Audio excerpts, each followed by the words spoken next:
আসসালামু আলাইকুম ভিউয়ার্স। প্রায় সন্ধ্যার দিকে পুরানকোটের দিকে যাচ্ছিলাম, সুনামগঞ্জ জেলা শহরে। হঠাৎ দেখা গেল একটা মেলা বসছে। কিসের মেলা? তো ঢুকার ভিতরে ঢুকলাম, দেখলাম একটা বাস এবং পাশে মেলার স্টল তারা নিয়ে বসে।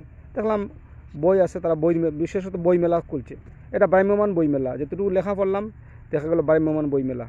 তা আমি কেন একজনকে জিজ্ঞাসা করলাম দায়িত্বশীল, যে ভাই কিসের মেলা, আসলে কিসে বা কেনে করা হইতেছে ভ্রাম্যমান মেলাটা, কয়েকদিনের জন্য?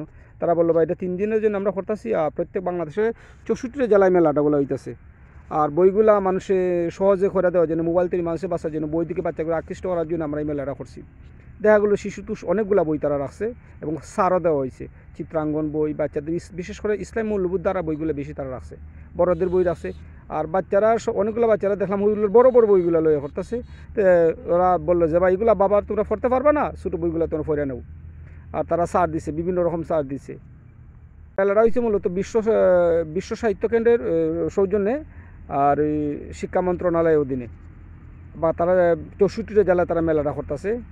আর মেলাটার মূল উদ্দেশ্য হইল যে বই একটা সেতু বন্ধন, প্রজন্ম থেকে প্রজন্ম সেতু, বইয়ের মাঝে সেতু বন্ধন গড়ে তোলে, যাকে না আজকাল মোবাইলও সম্ভব হইতেছে না। মোবাইলে অনেক জিনিস ভাইরাল হইতেছে, কিছুদিনও পারা হইল গেলা দুলির সাথে হইতেছে। কিন্তু বইটা বিষয়টা হইল বইটা মানুষের প্রজন্মের পর প্রজন্মের সামনে আগায় রাখে এবং পুরাদের সামনে তুলে ধরে।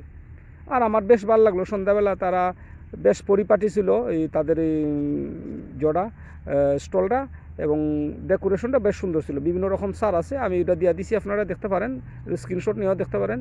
বেশ সুন্দর পরিপাটি। আর এই যত মেলা স্টলগুলোতে বেশি সংখ্যক ছিল শিশুরা। তারা বেশ উৎফুল্ল, ভাবলো যে কি না যে কি, কিন্তু বড় বড় বই নিতেছে, কেউ কেউ ছোটো বই নিতেছে। আমার বেশ ভালো লাগলো। আমি অনেক সময় বইগুলো ভিডিও করে নিলাম, দেখলাম আসলে এটা দরকার আছে।